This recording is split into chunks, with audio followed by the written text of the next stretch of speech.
They came from nowhere. That is the only way to describe it.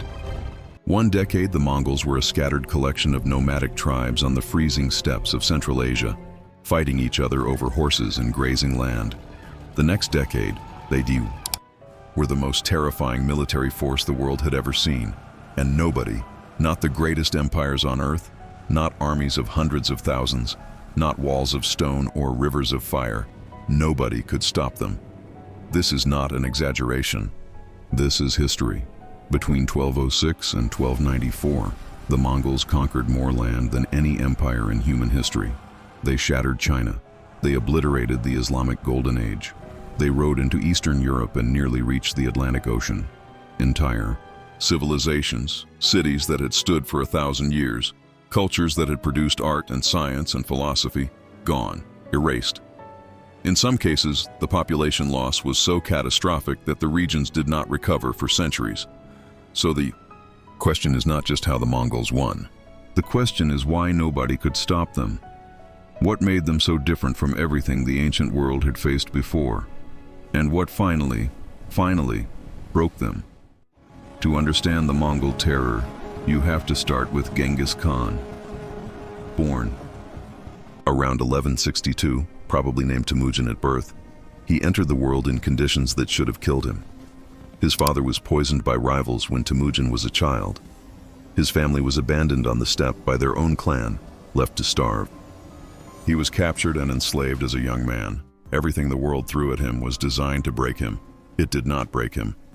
It built him. By 1206, after decades of brutal warfare, political genius, and alliances forged and broken and forged again, Temujin had done something no one had ever done before. He had united all the Mongol tribes under a single authority, his own. At a grand assembly called a Kurultai, the tribes declared him Genghis Khan, which translates roughly as universal ruler. He was not just a chief. He was not just a king. He was something new, something the steppe had never produced. He was a conqueror with a system, and that system is what made the Mongols impossible to stop. Every army before the Mongols operated on assumptions. You had your infantry, your cavalry, your archers. You built a battle line. You charged. You held. If you were rich enough, you had heavy cavalry, knights in armor, horses bred for impact, shock troops designed to smash through enemy formations. This was how war worked from Greece to Rome to medieval Europe. The side with the most armored men usually won. The Mongols had no interest in those assumptions. They threw them all away. The Mongol army was built around one thing: the horse archer. Every single Mongol soldier was a cavalry soldier. There was no slow-moving infantry slowing the army down. From childhood, Mongol boys learned to ride before they learned to walk. They could shoot a composite bow, a weapon so powerful it could pierce armor at 200 meters, from the back of a galloping horse, at full speed, in any direction, including backwards. The famous Parthian shot. An enemy charging toward a Mongol rider would watch that rider turn, still galloping away, and put an arrow through their throat without breaking stride. Now imagine not one archer doing this, imagine 10,000. But the horse archers were only the beginning. What truly separated the Mongols was not what they had, it was how they thought. Genghis Khan had no patience for tradition. He promoted men entirely on merit, not birth, not tribe, not family connections. A talented general from a conquered people could rise to command thousands. He adopted the best technology from every civilization he encountered. Chinese siege engineers, Muslim catapult experts, Persian administrators. He was building not just an army, but a war machine that learned and adapted from every enemy it faced. And the communication system was unlike anything the ancient world had seen. The Mongols built the Yam, a network of relay stations stretching thousands of miles across their territory. Mounted messengers could cover 200 miles a day, using fresh horses at each station. Genghis Khan could send an order from Mongolia and have it received in Persia within days. No enemy could coordinate against the Mongols fast enough, because the Mongols already knew what the enemy was doing before the enemy's own scouts had reported back. The first people to truly feel what this meant were the Chinese. The Jin Dynasty in northern China had one of the most advanced civilizations on Earth. Massive walled cities, enormous armies, a bureaucratic system refined over centuries. They had faced steppe nomads before. They had dealt with barbarians. They were not worried about the Mongols. They should have been. In 1211, Genghis Khan invaded the Jin Dynasty with roughly 90,000 horsemen. The Jin had perhaps 500,000 soldiers. On paper, it was not a contest. In reality, it was a catastrophe for the Jin. The Mongols simply refused to fight the way the Jin expected. They did not line up for pitched battle. They did not besiege cities the traditional way. They moved constantly, terrifyingly fast. One Mongol army would appear in the north, drawing Jin forces there. Another would appear in the south simultaneously. Panic spread through the Jin command. Where were the Mongols? How were they everywhere at once? How do you fight an enemy that never stands still long enough to be hit? But then came the cities, and this is where every enemy of the Mongols thought. They had an advantage: walls. If you got behind walls, the nomads could not reach you. Nomads did not take fortified cities. Everyone knew that. It was settled history. What they did not realize was that Genghis Khan had spent years studying exactly how to take cities. He had recruited Chinese engineers who understood siege warfare in ways the Mongols had never needed before. He had trebuchets, he had battering rams, he had tunneling teams. He had incendiary weapons that could be launched over walls to set entire districts on fire. When a Mongol army arrived outside your walls, you were not safe. You were trapped. And Genghis Khan had one more weapon that no siege engine could match: psychology. The Mongols were deliberate about their reputation. If a city surrendered immediately and submitted, it was treated with relative mercy. The population was spared. Commerce continued. Taxes were collected and sent to Karakoram, the Mongol capital.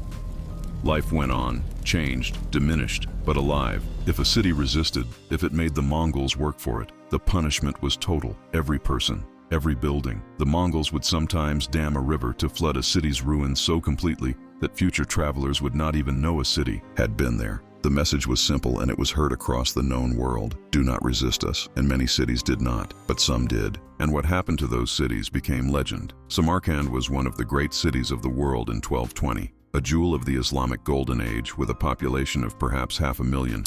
Positioned along the Silk Road, filled with scholars and merchants and palaces that made European visitors weep with their beauty. When the Mongols came, Samarkand resisted. The city fell in 5 days. What followed was a massacre so complete that the population of Samarkand was reduced to a fraction of what it had been. The streets reportedly ran with blood. The great libraries were burned. Centuries of accumulated knowledge gone. Then there was Baghdad. In 1258, under Genghis Khan's grandson Hulagu, the Mongols came to Baghdad. This was not just a city. This was the capital of the Abbasid Caliphate, the center of the Islamic world, a place called the Round City, home to the legendary House of Wisdom, the greatest library and center of learning that civilization had produced since the ancient library of Alexandria. Scholars from across the world gathered there: mathematics, astronomy, medicine, philosophy, preserved texts from ancient Greece that Europe had forgotten entirely. The Caliph al-Mustasim refused to surrender. He apparently did not believe the Mongols would dare attack the seat of the caliphate. He was catastrophically wrong. The siege lasted less than 2 weeks. When the city fell, what followed became known as one of the worst disasters in human history. Between 200,000 and 800,000 people were killed. Historians still argue about the exact number because so few witnesses survived to record it. The caliph himself was executed, reportedly rolled in a carpet and trampled by horses so that royal blood would not touch the ground. The Tigris River, according to contemporary accounts, ran black with ink from the books thrown into it and red with the blood of the scholars. The House of Wisdom was destroyed. Centuries of irreplaceable human knowledge erased in days, and that's when everything changed. Not because the Mongols were stopped, but because the world finally understood what was happening. This was not conquest in the traditional sense. This was something else, something new, something that had no name. Yet, because nothing like it had existed before, in Europe, panic spread at a speed that rivaled the Mongols themselves. In 1241, the Mongols under Batu Khan and the brilliant general Subutai crossed into Poland and Hungary. These were not raiding parties. These were full invasion forces, and they moved with a coordination that European armies simply could not comprehend. At the Battle of Legnica in April 1241, a combined Polish and German force met the Mongols. It was one of the finest armies in Europe, knights in full armor, experienced veterans, fighting on their home ground. The Mongols destroyed them so completely that, according to one account, the Mongols filled 9 large sacks with the ears of the dead to count the fallen. 9 sacks. The Duke of Silesia, Henry II, was killed. His head was paraded on a lance. 2 days later, at the Battle of Mohi in Hungary, Subutai split his forces, something European commanders considered impossible, sending one army across, a bridge to draw the Hungarian main force. while secretly moving the bulk of his cavalry across the frozen river upstream, flanking the entire Hungarian army simultaneously. King Bela IV of Hungary barely escaped with his life. His army was slaughtered. Within months, the Mongols had reached the Adriatic Sea. Europe had no answer. The Pope called for a crusade against the Mongols. It never materialized. The Holy Roman Emperor Frederick II wrote letters warning other kings. The Mongols ignored the letters and kept writing. Castle after castle fell. City after city burned. And then, in the spring of 1242, the Mongols did something that Europe could not explain for centuries. They turned around and left. News had arrived from the east. The great Khan Ogedei, son of Genghis Khan and ruler of the empire, had died. Mongol law required all senior leaders and commanders to return to Mongolia for the Kurultai, the assembly to choose the next great Khan. Batu Khan and Subutai, who had been on the verge of potentially continuing into France, turned their armies around and rode home. Europe had been saved not by its armies or its faith or its walls.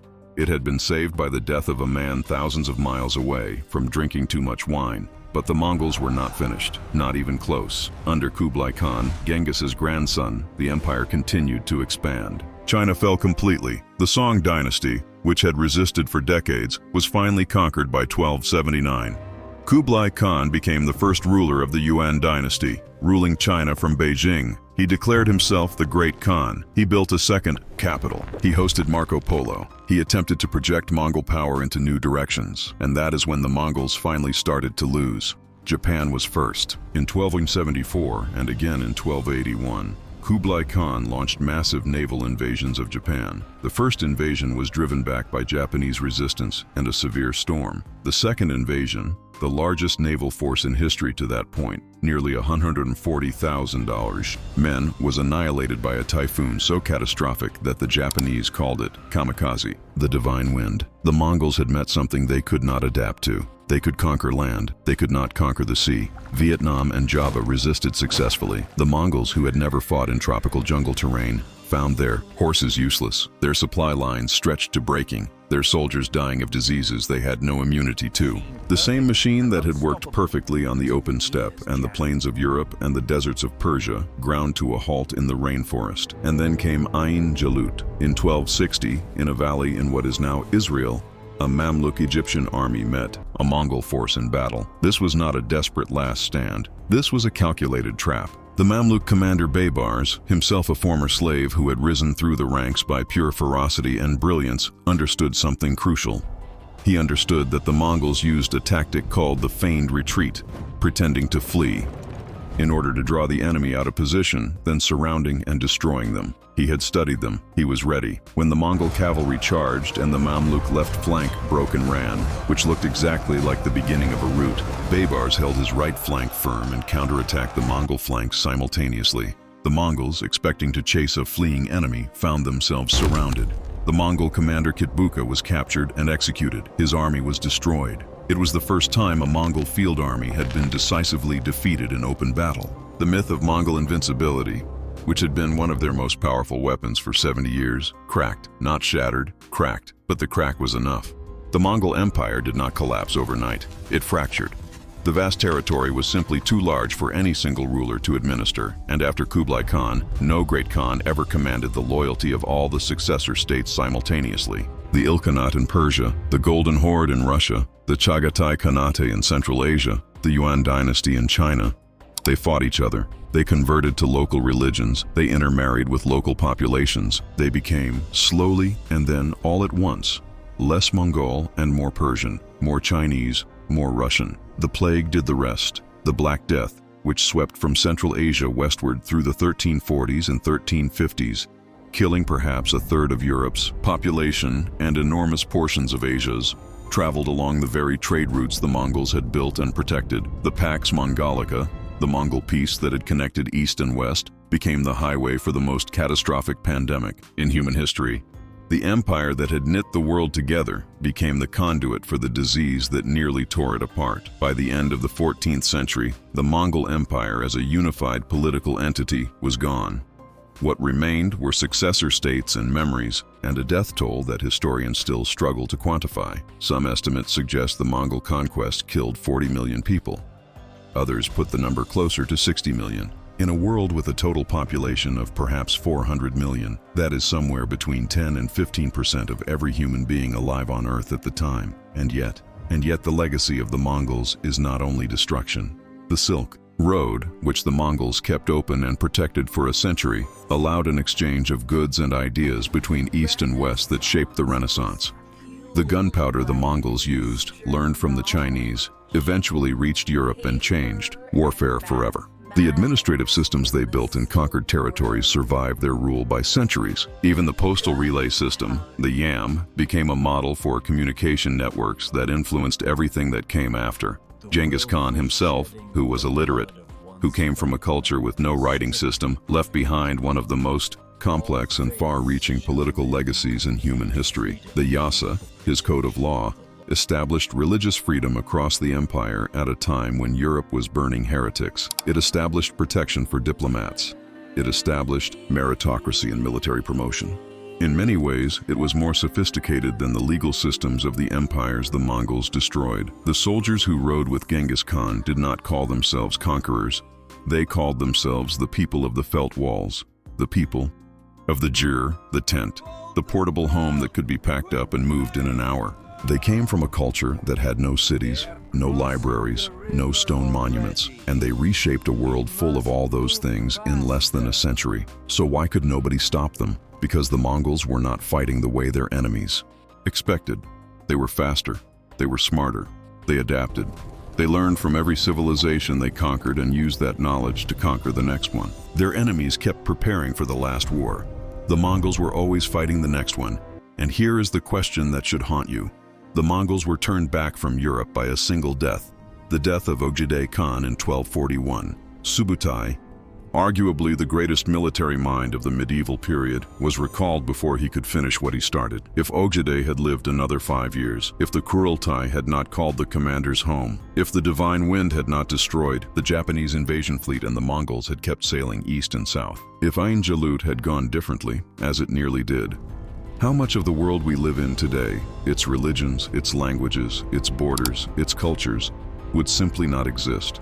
How many of the things we take for granted, the books we read, the ideas we hold, the names we carry, survived only because a man in Mongolia drank himself to death at exactly the right moment, and a storm rose in the Pacific at exactly the right time? The Mongols did not fail because they were stopped. They succeeded beyond anything any empire before or since has achieved in so short a time. They failed because no empire, not one, ever in all of human history, has found a way to last forever. But for one terrifying, world-shattering century, they came closer than anyone ever had.